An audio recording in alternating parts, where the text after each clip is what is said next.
Hey YouTube. Well, my wife took some pictures down in Fort Worth area. Unfortunately, she's taking them on the square format instead of the white format.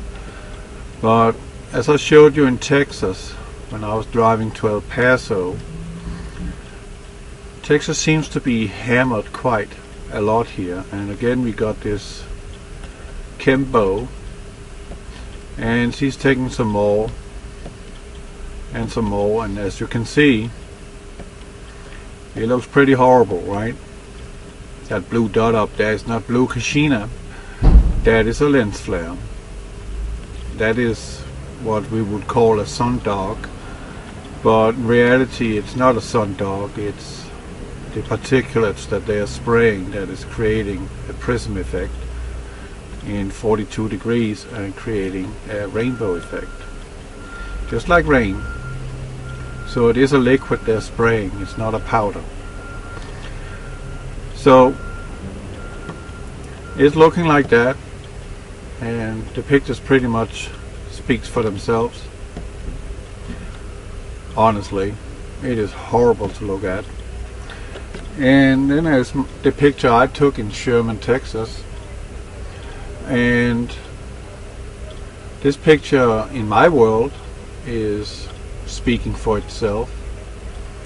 I was actually paying attention to the changing colors in the clouds, shifting back and forward in between those lines, being dark and then reddish. And someone was trying to discourage me by saying that that is because the other clouds are shattering. But I don't think you're absolutely right on that. Far from it. As you can see here already in this picture, we have dark clouds and we have bright clouds, and they are I mean, look at the picture itself. Doesn't that look surreal? But I have this little dot over on the right. I'm being loaded right now in Taylorville, Illinois. I've been up all night. Man, I hate driving at night, but that's just how it is once in a while. As you can see, I sent this picture to Gil Broussard, and he's calling it a sundog. Well, pardon my French, and no offense to you, Gil Broussard, you have apparently no idea of what a sundog really is. A sundog is a circle that is creating a rainbow on each side, or a reflection on each side in a circular fashion, and sometimes also right above the sun. But in this case you can clearly see that we have a round object which is having its own shining light, and someone is trying to tell me that that is just the light from the sun peeping through a hole in the clouds. Hello, are you blind? Let me zoom in again, just a little. I mean, I love to smear stuff like that in the people's faces, because apparently they are in complete dismissal here, complete denial, or maybe they're actually sitting already and pooping their pants because facts is shining right in their face. This object is round. It's not Venus, it's not Jupiter, it's not Mars, it's not Saturn, it's not Uranus, it's not Pluto. It's that other incoming object. There is no question about it. It has its own light, people. Its own light. It's circular. It's bright. It's right there, illuminated by the sun, right for you to see. And that's why they're chemtrailing. And I've been saying that for years now. They are using the chemtrails to hide Nibiru or Planet 7X. I even have videos on my channel called Nibiru Cloaked with Chemtrails, where I describe to you and prove to you how they are able to hide this incoming planet. They can block out any color they see fit, and I proved that. Go watch the video, the link is below. Watch and learn. What you're looking at right there is that illuminated body that we will see, all of us, if we are tenant and going out when Revelation 12 come into fruition. And that is the woman clothed with the sun, meaning planet X, with the moon at her feet, with a crown of 12 stars, 11 stars being Leo, and the 12th star is Jupiter, the king planet, as Gil Prasad is pointing out. But this is not a sun dog. This is not a reflection. This is freaking the thing. It's right there, in your face. So go buy a pack of diapers, because you're going to need it soon. It's coming. That's why they have the dumps. Revelation 9:11 is before Revelation 12. Revelation is chronological. So they have to release the demons and the fallen angels. They need to come in before hell breaks loose. The so-called 500 days countdown to climate chaos, as the French Prime Minister was alluding to. Yeah, our weather's going to be progressively worse over the coming months. So bad that even going outside might even be dangerous, being hit by something flying in the air. I might be out of a job, because if we have 60 mile to 70 mile winds going over the landscape, I'm not sitting in a semi-truck driving, because I'm going to be blown off the road. All it takes is 60 mile an hour wind gust straight on the side of a semi-truck, fully loaded. It could weigh 80,000 pounds. It's going to flip over. It's inherently dangerous. It can cost me my life, and I'm not driving in that kind of winds. That's for sure. So there'll be no more video recordings. I'll seek shelter, if even my home will stand. You never know. It's going to be straight line winds. Okay, then I'm showing you this frame, and it's immediately shut down by someone. I don't remember his name, but he is postulating that you can see that the reddishness is going in front of the horizon. Well, this webcam is protected by a plastic dome. This plastic dome is not 100% clear like glass. Maybe it is glass, but you have to bear in mind that this webcam is sitting outside, exposed to the elements, and most likely would be a little smudged. It's not being cleaned 2 times a day or maybe 3 times a day. It might be cleaned once a week, once a month, or maybe it don't get cleaned at all. But nevertheless, we got this red thing right there in your face. But we're not over yet. Then my wife sends me some more, my sweet Elma, and this is from Mexico, right there. This is from Mexico, which I'm also showing you videos of, where I'm showing that there is a 26-minute interval between our sunset and then something else setting in the horizon. And that video is on all my channels. You can go find it.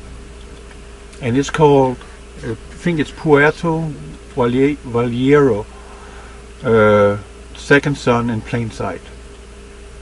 Go watch it. Well, what do we have here? We got Red Kashina. We got Nibiru Planet7X. It's right there. And this is in daylight. It's visible. And you can faintly see the wing. See that? I mean, this is not an orb. Okay? This is a planetoid. This is that red thing. This is that one that has been written down and documented up through history. I think the latest one describing it is Mother Shipton. She says in her poem, "A fiery dragon across the sky, 6 times this earth shall die." A fiery dragon. When we talk about fiery dragon, we're talking about something on fire, what have the color of fire? Reddish. The Japanese are describing the same, especially the Chinese, because they've been very keen on documenting what's going on in our sky. And how are they representing this fiery dragon? As a red star, with sparks coming from it. It's on all their dragon symbols. The red dragon, they call it. In Egypt, they call it the doom shape. They also describe it as reddish hue, swirling in the sky, like it says in the Sumerian tablets, that it is not in a fixed orbit. It is kind of swirling, dancing in the sky. Oh, that leads me also to the Hopi prophecy, that it will be dancing in the sky, and then it will remove its mask, and then we shall all see it. The Bible is also clear. It is right there in Revelation 12. It's also speaking about that an angel took a censer from the altar and cast it upon the earth, meaning we're going to have a meteor shower, and it's going to burn 1/3 of all trees and all the grass, especially America, South America. They are the third of the world of combined landmass. So I'm not here to, don't get your night's sleep, because there will come a day where you won't get your night's sleep, because you will hear the wind howling, you will hear the earth cracking, you will hear the trees snapping, you will hear explosions, you will feel the impacts, you will feel the ground kind of being like liquefaction because of the impact shakings, shaking everything, and houses and you sinking into the liquefied soil. And what is it the Hopi prophecy is saying? It shall be the great purification. And the last sign in their prophecy is that there is a dwelling place in heaven, meaning our space station, that will be evacuated, and that will be just prior to the great purification begins. And when that meteor shower comes, there's going to be a lot of dead people, burned to cinder. Well, that's the little Stephen King story about it. I should bring people to Christ, yeah. I'm trying, but in a sense, I would rather scare the crap out of you to Christ than just saying, well, go read the Bible. Because what is in that Bible, what is in that revelation, is coming to earth very, very, very soon. And it's in a very foreseeable future, people. And it's not a game. It is not about if it's a hoax or a fairy tale. Everything in the big black book or the book of supernatural called the Holy Bible, all prophecies have come into fruition.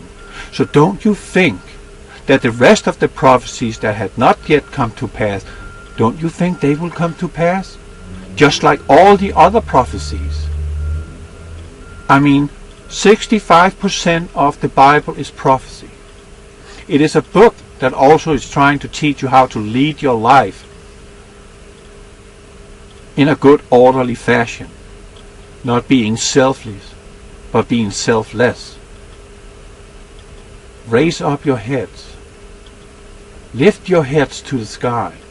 Ask for Jesus to come into your heart and into your soul. Ask Him. And ask for forgiveness. And you shall be forgiven.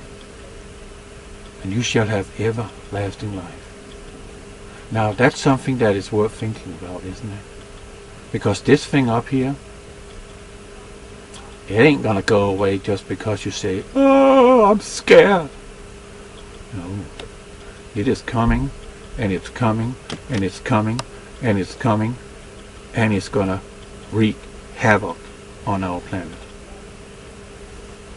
The world shall suffer affliction, such as it has never done before and shall never do again. That means all the stuff that has been going on ever since the beginning of day and up to now. All that we shall experience in 7 years. Think about it. God bless you.